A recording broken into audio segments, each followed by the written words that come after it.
ठीक है, आ रहा हूं एक बार, क्योंकि उस समय ऑडियो चला गया था आपका, सूर मैथिल जी। मैं ये कह रहा हूं दो तीन चीजें। पहला, जिम्मेदारी किसकी है। दूसरा, जो बात डीजीपी साहब ने कहा और इस बात को मेजर जनरल साहब भी कह रहे हैं कि जो पॉलिटिकल आउटफिट्स हैं जम्मू एंड कश्मीर में, व्हाइट कॉलर, वो इसको बढ़ावा अंदरूनी रूप से देते हैं, चाहे बयान के थ्रू दें या फिर अंदरूनी रूप से दें, वो कहीं ना कहीं है, तभी ये हो रहा है। जो एग्जाम्पल्स हैं वहां के लोग ही मदद कर रहे हैं। यही हमारे आपके बीच में कोई आदमी गलत बैठा हुआ है जिनके कारण हमारी सेना सफर कर रही है। बिल्कुल, मैं आपकी बात से सहमत हूं और 1001% सत्य बोला है जो भी मिलिट्री एक्सपर्ट बैठे उन्होंने। लेकिन मैं आपको एक बात बताना चाहता हूं राकेश टंडन जी, देखिए जो हालात 60 साल तक इस देश में रहे जम्मू कश्मीर में, उन हालातों को बदलने के लिए एक दृढ़ इच्छा शक्ति चाहिए थी, जिसका कि आपने ताजा उदाहरण देखा 5 साल पहले जिस प्रकार से 370 और 35 को हटाया गया।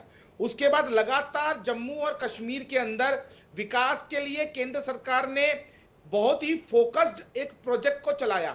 40,000 से ज्यादा की सरकारी नौकरियां इस समय जो कश्मीरी युवा है उसको दी, एक अंदर विश्वास का माहौल बनाया। लेकिन ये सब चीजें जो है ना, ये वहां की पॉलिटिकल पार्टीज को स्वीकार्य नहीं है। मैं आपको बताना चाहता हूं, जिस प्रकार से पर्यटन का फुटफॉल वहां बढ़ा, जिस प्रकार से लगातार वहां विकास की जो गंगा बह रही है, वन डिस्ट्रिक्ट वन प्रोडक्ट के माध्यम से वहां पर जम्मू और कश्मीर के हर डिस्ट्रिक्ट का एक स्पेशल प्रोजेक्ट जो है वो हम लोग नेशनल लेवल पे आइडेंटिफाई करा रहे हैं। ये सब विकास की बात हुई। अब रही बात आर्मी की और आर्मी ऑपरेशंस की, तो देखिए नरेंद्र मोदी सरकार ने आर्मी के हाथ पूरी तरह से खोल रखे हैं। पहली चीज यही कारण है कि पिछले इतने सालों अगर आप शुरुआत से लेके अब तक का अगर आप उठाएंगे डेटा, हम जब फायर ही नहीं कर सकते, हम ऑपरेशन क्रॉस ही नहीं कर सकते, तो क्या हाथ सर नहीं ऐसा नहीं है सर, ऐसे बातें मत कीजिए। अरे ऐसे बातें ना करें आप, मत कीजिए हमारे साथ जो सच्चाई है सच्चाई बोलने की हिम्मत रखें आप। नहीं है आर्टिकल 370-35 बहुत अच्छा था, मगर वो हो गया, वो हो गया। सर अब आपने एक मेरे हिसाब से आप यहाँ पर गलत जानकारी अपडेट कर रहे हैं। ना ना ना ना ना ना ना ना ना, मैं तो अपने पर पॉइंट फिंगर कर रहा हूँ, आप भी करिए। सच्चाई ना ना ना ना, छिपे ना। देखिए साहब, जिस प्रकार से आर्मी के एब्सोल्युटली नो, एब्सोल्युटली नो, चाहे वो एयर स्ट्राइक हुई है, अरे खोलना क्या होता है भाई, मंसूबे टूटे हैं और ये दोबारा से पॉलिटिकल जो ग्राउंड सपोर्ट है, टूटने की बात, एक भी हमारा जवान यदि मारा जाता है, एक भी जवान। ठीक है, एक बार इनकलाबी जी को जोड़ लेता हूं। फारूक भाई, ये मैथिल साहब भी यही बात कह रहे हैं, फॉर गॉड सेक इतना कवर फायर मत दे, इतना कवर फायर मत दे। मैथिल जी एक मिनट रुक जाइएगा, आ रहा है एक बार फारूक इनकलाबी जी को जोड़ लीजिए। फारूक जी देखिए, यही बात मेजर जनरल रिटायर्ड के सिन्हा साहब भी कह रहे हैं, यही बात डीजीपी साहब ने भी कही है। कहा जो पॉलिटिकल आउटफिट्स है व्हाइट कॉलर, वो सहारा दे रही है।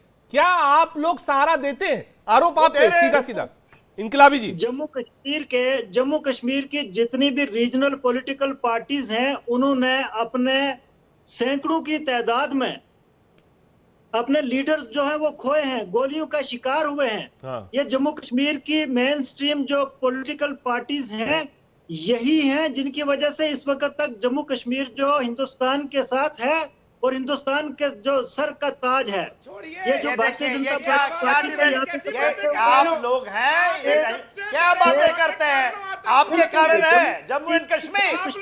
ये क्या बातें कर रहे हैं अनुराग साहब, इनको रिवर्ट कीजिए। ये कहते हैं कि ये नेशनल कॉन्फ्रेंस ऑफ पीडीपी है ये जम्मू, अरे आप छीन ले जाएंगे, आपने क्यों नहीं शहादत दी, क्या बातें कर रही है अनुराग साहब। ये कहते हैं कि पीडीपी है, ये नेशनल कॉन्फ्रेंस भारत के साथ है, इसलिए जम्मू एंड कश्मीर भारत के साथ। ये क्या बातें करते हैं, शहादत ली है, आपने शहादत ली है लोगों की, आप शहादत लेते हैं हमारे जवानों की, हमारे अफसरों की, क्या बातें करते हैं। यही है ओजीडब्ल्यू को पनाह देने वाले लोग। नहीं किया आप लोगों ने, ये लोग हैं, उनके ही हैं सरगना, भारतीय जनता पार्टी के लोग जो है। आप पूछिए ना। ठीक है, आ रहा हूं, ललित अंबरदार जी को जोड़ देते हैं। ललित अंबरदार जी, क्या ये बात सच है कि जो पॉलिटिकल आउटफिट्स है जेएनके की, वो लगातार सपोर्टिव सिस्टम दे रही है उन लोगों को जो कि देश के खिलाफ काम कर रहे हैं? क्योंकि बयान तो ऐसे ही आते हैं, खाते हिंदुस्तान का है और बताते पाकिस्तान का है। सर मैं 32 साल से, जब से कश्मीर में कश्मीरी हिंदू का नसाना हुआ, कश्मीर जात की शुरुआत होते ही, तब से मैं इस पे काम कर रहा हूँ, लिख रहा हूँ, बोल रहा हूँ, प्रोटेस्ट कर रहा हूँ। इसीलिए कह रहा हूँ मुझे 1 मिनट दे दीजिए, मैं बोलने की कोशिश बोलिए बोलिए बोलिए सर, 1.5 मिनट दिया आपको। पीडीपी का बोला, नेशनल कॉन्फ्रेंस का बोला, कांग्रेस का बताना चाहता। जब कांग्रेस के गुलाम नबी आजाद मुख्यमंत्री थे जम्मू कश्मीर के, तब बिटा कराटे, जो सारे दुनिया जानते कि हिंदुओं का सेल्फ कन्फेस बुचर है, कसाई है, ये इसका फारूक अहमद डार, ठीक है, उसको रिहा किया गया। जम्मू कश्मीर की सरकार उस वक्त नेतृत्व कर रही थी गुलाम नबी आजाद। आप जानते हैं जज का क्या रूलिंग थी, क्या स्टेटमेंट था, ऑब्जर्वेशन। हमें मालूम है कि एक शख्स के खिलाफ संगीन इल्जामात है, लेकिन पब्लिक प्रोसिक्यूटर ने केस नहीं लड़ा, ये जज साहब ने बोला है। और जब वो अपने मोहल्ले के लोगों ने उसके ऊपर कश्मीरी तौर तरीके से हो जाए उसका इल्जाम, ठीक है, मुझे लगता है इसका जवाब जगदीप सिंह जी देंगे, प्रवक्ता है कांग्रेस पार्टी के। जगदीप जी, जो आरोप लग रहा है उसका एक बार जवाब दे दीजिए। ललित अंबरदार कह रहे हैं कि आजाद साहब जब चीफ मिनिस्टर थे तब सरकार ने मना कर दिया था। मैं बिल्कुल जवाब दूंगा, लेकिन मैं आपको सवाल समान कह दूं, 25 मिनट से मैं ये देख रहा हूँ। कांग्रेस के सर, एक मिनट, मैं पीडीपी से बोलिएगा, आप अलायंस में एक सवाल आपने उठाया, एक बार जरा रिप्लाई दे दीजिए जगदीप सिंह जी। सेल्फ प्रूफ का जो डॉक्यूमेंट है, सेल्फ प्रूफ का डॉक्यूमेंट, जगदीप जी एक सवाल उठाया है ललित अंबरदार जी ने, जवाब दूंगा, वो कह रहे हैं साहब जब लेकिन आजाद साहब चीफ मिनिस्टर थे तो ये चीजें हुई थी, ये आरोप उन्होंने लगाया, आप जवाब देना चाहेंगे? मैं बिल्कुल दूंगा, लेकिन बराए मेहरबानी वो सुनने का मादा रखें। सबसे पहले मैं जरा ये एक बार फिर से स्पष्ट कर दूं, अभी जो भाई साहब बोल रहे थे कानों में तेल डालने का उदाहरण देकर, तो भाई साहब तेल डालने से सुनाई कम देता है। दूसरी बात जरा ध्यान से सुनिएगा, कानों का मैल साफ हो अब जाता है। सुनिए बीच मैथिल साहब एक मिनट, मैंने उनको व्यवस्था दी है बोलने की। मैथिल साहब भी हम नहीं देने वाले, आप सुनिए, और अरे भाई आपको जम्मू कश्मीर का पता है ना, जानते हैं यहाँ की परिस्थितियों को, ऐसे यहाँ के जा रहे हैं। 2 मिनट सुनिए जरा, पहली बात किसी को मजबूरी नहीं है, पाकिस्तान के कोई जवाब है? चाटना हमारी मजबूरी नहीं है, बताइए पाकिस्तान कैसे के सामने हाथ जोड़ना हमारी। आप बताइए, डोडा में आपके पास जानकारी थी मिलिटेंट्स की, उसके बावजूद हमला हुआ, क्या किया आपने? Any answer? तो देखिए ऐसे नाहक की हालत बन कीजिए। तो जब आप बोल रहे थे, जब आप अपनी बात रख रहे थे, मैंने तो बराए मेहरबानी सुनने का पता रखिए। और जिस सरकार की आप बात कर रहे हैं ना, जिस अमृतकाल की, गवर्नर अपने बेटे की सगाई में सरकार का लोगों का पैसा पूछ रहा है, 2 करोड़ का जल शक्ति का घोटाला, कौन जवाब देगा? किस सरकार की बात कर रहे हैं आप? फुटबॉल बढ़ गया है, वो कम हो जाए। महीने कर रहा था लोकसभा का, आपका एलजी अपने बेटे की शादी में वो सरकारी पैसा इस्तेमाल करता है, कोई जवाब है? 1200 करोड़ का जल शक्ति का घोटाला, कोई जवाब है? झूठी बात मत फैलाइए, यहाँ मत झूठी बात फैलाइए, झूठी बात मत फैलाइए। यहाँ बैठकर सरकारी पैसे पे विदेश यात्रा करने वाला यहाँ बैठकर ज्ञान ना दे। आप लोगों के कारण आज तक कश्मीर के हालात ठीक है, आ रहा हूँ, वापस आता हूँ आपके पास। एक बार वापस चलो ललित हटाया क्या अंबरदार जी के पास, उसके बाद पीडीपी के पास और फिर मेजर जनरल के पास। ललित, जो ये सिचुएशन पैदा हो गई है, आपके हिसाब से इसका हल क्या है? क्या इसका हल राजनीतिक है? जो कि बार बार लोग कहते हैं कि आप पॉलिटिकल हल निकालने की कोशिश करिए, आप फारूक अब्दुल्ला हो, महबूबा हो, बार बार इस बात को कहते हैं कि आप पॉलिटिकल हल निकालिए। मुझसे पूछ रहे हैं आप? बिल्कुल आप सर, कश्मीर जहां मिलिट्री प्रॉब्लम है, it's an act of war. जब आपके 5 सैनिक, आपको मालूम है भारतीय सेना क्या है, one of the mightiest army in the world, अगर आपके 5 सैनिक अपने कैप्टन के साथ मारे जाते हैं अपनी जमीन के ऊपर, अपनी जमीन की सुरक्षा करते हुए, अपने लोगों की सुरक्षा करते हुए, तो ये एक्ट ऑफ वॉर है। जब आपकी आर्मी की कॉन्वॉय को सामने से अटैक किया जाए, एम्बुश नहीं है कि साइड से गोली मारी, सामने से गोली मारते हैं, तो it's an act of war. तो हमें समझना पड़ेगा कि ये जंग है, ये कोई आम आतंकवादी समस्या नहीं है। और सबको बताना चाहता हूं, दुनिया भर में जहाज की जो जंगें हैं वो खत्म नहीं हुई है कहीं पर भी, आप उसको कम कर सकते हैं। लेकिन हमारी कोशिश जो हो रही है कि हम 5 अगस्त 2019 की जो उपलब्धि थी, हिस्टोरिकल उपलब्धि थी, वो जाया करने की कोशिश कर रहे हैं। 5 अगस्त 2019 को आपने जो 370 हटाया, आपने उस इकोसिस्टम जिसका डीजीपी साहब ने जिक्र किया है, उसको डिसमेंटल, उसको तोड़ने की प्रक्रिया आरंभ करते हैं।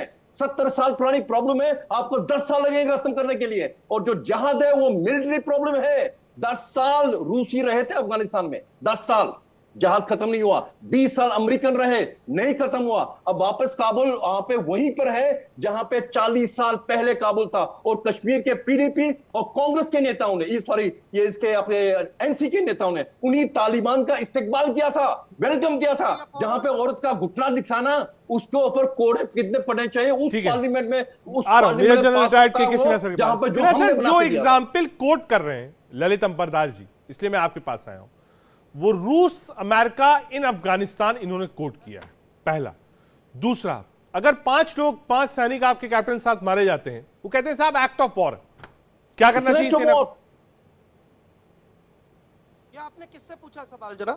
अच्छा, एक्ट ऑफ वॉर ही है, ये हाइब्रिड वॉर का हिस्सा है, जो कि आप 75 साल से हम लड़ रहे हैं और बार बार ये कहते हैं कि पॉलिटिकल ये है, इसका सोल्यूशन निकालिए। अरे 75 साल में पॉलिटिकल सोल्यूशन तो निकला ही नहीं। और एब्सोल्युटली है, ये आपके पास में हाइब्रिड वॉर का जिहादी मॉडल है। आपने तो ये कभी जिहाद को खत्म करने के लिए कोई काम ही नहीं किया। आप जो जिहाद के एक्चुअल हिस्सेदार हैं, चाहे आपके अभी चैनलों में भी बैठे हुए हैं, उनको आप कहते हैं कि नहीं, वो कहते हैं हम शहादत दे दिया, आप पॉलिटिकली निकालिए, उनसे बातचीत कीजिए। और फिर उसी किसने प्रूव करना है कि ये 35 से हट गया, 370 की कुछ नहीं हुआ, वो बकवास था? इन्हीं ने प्रूव करना है ना। ये तो पहला दिन से कहते थे, ये तो कहते थे ये सब करो, आपके वहां पर पूरी घाटी जल जाएगी। कोई घाटी उठी तो जली नहीं। हाँ, सिचुएशन हुआ, उसको हमने मान लिया, पॉलिटिकली ये मान लिया कि सब चीज दुरुस्त होने वाला है, तो पॉलिटिकल काम करो। और फिर देखिए, ये वहां से तो आसपा निकाल रहे हैं। आप बोल रहे हैं ना, जो स्पेशल पावर एक्ट दिया था, तो आप फिर बोलते हैं कि हाथ खोल दिया। अरे हाथ खोल दिया, आप फायर नहीं कर सकते साहब, आप आर्टिलरी की फायर नहीं कर सकते। कौन सा हाथ खोल दिया? प्रॉब्लम हमारे ऊपर भी है। हमारे जैसे हम बैठे हैं, हमारे सीनियर हुक्मरान जो आज हैं कुर्सी पे, उनके ऊपर आप इनकी आहुति ना दें। हमारे जवानों को आप उनको क्रॉस फायर में मरने ना दें, क्योंकि उनकी पूरी जिम्मेवारी आपकी है। साहब, एक कदम आगे बढ़ना पड़ेगा, मुंहतोड़ जवाब देना पड़ेगा। बिना जवाब दिए ये नहीं मानने वाले, इन सब का हिसाब करना पड़ेगा। बिल्कुल, मैं सहमत हूं। और जनरल साहब की जो भावनाएं हैं, मैं उससे बिल्कुल सहमत हूं। लेकिन कुछ समय मुझे भी आप जनरल साहब दीजिएगा, मुझे मेरी बात रखने के लिए। आपका मैं बहुत ज्यादा सम्मान करता हूं और आपको मैं सल्यूट करता हूं। पहले तो हाथ जोड़ के विनती है। अब देखिए क्या होता है टंडन साहब, कि कई चीजें ऐसी होती है, जैसे कि अभी जनरल साहब ने भी कहा, आर्टिलरी को ओपन फायर करने का ऑर्डर दिया जाए। तो देश के अंदर आर्टिलरी को ओपन फायर करने का ऑर्डर आज तक कभी नहीं मिला। लेकिन हाँ, आर्मी के ऊपर जब पत्थर मारे जाते थे यूपीए 1 और यूपीए 2 में, तब मैं ये मानता था कि आर्मी के हाथ बांध रखे थे, आर्मी गोली नहीं चला सकती। लेकिन आज किसी माइकल लाल में इतना दम नहीं है कि वो इंडियन आर्मी की तरफ एक पत्थर भी उछाल दे, क्योंकि उसको पता है यदि वो एक पत्थर मारेगा तो उसके माथे में इंडियन आर्मी गोली मारेगी, और उन गोलियों का कोई हिसाब केंद्र की बैठी सरकार या इस देश का कोई भी नागरिक नहीं लेगा। दूसरी चीज मैं आपको बताना चाहता हूं कि जब से देश के अंदर से 370-35 से हटा, उसके बाद 180 से ज्यादा आतंकवादियों का एनकाउंटर हुआ। तो जनरल साहब, ये ओपन फायर का यदि अथॉरिटी इंडियन आर्मी के पास नहीं होती, तो शायद इन कुकुर मुत्ते का शिकार, इन कुत्तों का शिकार इंडियन आर्मी नहीं कर पाती। पहली चीज। दूसरी चीज, कुछ कह रहे हैं, एक मिनट, फारूक इनकलाबी साहब कुछ ऐड कर रहे हैं। फारूक साहब क्या कह रहे हैं? ये गद्दार क्या कुछ नहीं जी, ये आतंकवादियों की औलादे क्या बात करेंगे? गद्दार हमसे, ये गद्दार है, ये देश के पैसे में पलने वाले आतंकवादी हैं। ना के बराबर। आतंकवादियों को और पिछले 10 सालों में वैसे साहब, मैं कह रहा हूं कि कोई भी ऐसी चीज जो आज संसदीय है, नहीं, वैसे साहब मैं कह रहा हूं, थोड़ा सा आप शब्दों का ध्यान रखिए। आप नेशनल टेलीविजन पर बैठे हैं, कम से कम थोड़ा सा शब्दों पर ध्यान रखिए। आपने रियासी में देखा, टोडर में देखा, कठुआ में देखा, जम्मू प्रोविंस में मिलिटेंसी जीरो के बराबर। और पिछले 10 सालों में इस वक्त सरकार में भी भाजपा जहां पे वोट डाल रही है, टीडीपी के साथ बीजेपी भी गठबंधन में। आज बातें सुनिए इनकी। तरीके के साथ आपको यहाँ पे टैकल करना है, हैंडल करना आप है। यही रैंक फाइल करवा रहे हैं ये सब। तुम लोगों को किसी ने रोका आप है क्या अपनी यहाँ पर? मर्जी चले जाओ लगाते हैं। पाकिस्तान, आप जाओ लोग भागो ऐसे यहाँ ऑफिस से, लगाते वहां हैं। जाके आटे की यहाँ लाइन में पे लगो। यहाँ बैठ कर काय को हमारे देश का टैक्स पे पलते हो जो है इस और वक्त यहाँ तक आतंकवादी गतिविधियां फैलाते हो। जाओ आपकी यहाँ वजह से से, सारा निकलो यहाँ कश्मीर में इस से। वक्त आप लोग वहाँ पे खराब है। आतंकवादियों पिछले को 10 सालों में जो समर्थन हालात करते हो, आपने जम्मू सपोर्ट कश्मीर में करते हो। बनाए, 370 नतीजा है। 35 की आड़ में आपने आपने वहाँ पे अभी जम्मू आतंकवादियों को कश्मीर के पाला, लोगों के पोसा। हकूक के हमने वहाँ बिल्कुल पे डाका डाला 370-35 से हटाई। और टीवी उसके के बाद पर भी बैठ आप के लोग बड़े वहाँ झूठ का बोलते हैं। माहौल खराब आप करने के हिंदुस्तान लिए के आवाम इस को आप प्रकार की बेवकूफ नहीं बना गतिविधियों सकते में हैं। संलग्न पूरा है। हिंदुस्तान का लोग आपसे आतंकवादियों को हिसाब ग्राउंड लेंगे। सपोर्ट दे रहे हैं आप लोग। अब कितनी देर यहाँ बैठ कर 370 ग्राउंड 35 सपोर्ट दे का रहे हैं और यहाँ ठीक डिफेंड है, कर रहे हैं। आ रहा हूँ एक बार शर्म जगदीप नहीं सिंह जी के आपको। पास जाना है मुझे। आ रहा हूँ, 1 मिनट आ रहा हूँ। फारूकी साहब आ रहा हूँ, 1 मिनट आ रहा हूँ। इनकलाबी जी आ रहा हूँ आपके पास। मैथिल साहब आ रहा हूँ, एक बार आप जगदीप सिंह जी के पास मुकम्मल जाना है तौर पे मुझे। नाकाम हैं। जगदीप, ये और जो जम्मू पॉलिटिकल कश्मीर में जिस तरह के इस बात वक्त कही हालात है हैं, डीजीपी आपकी साहब ने, वजह से। आ रहा हूँ इनकलाबी जी आ रहा हूँ, एक बार जोड़ लूं।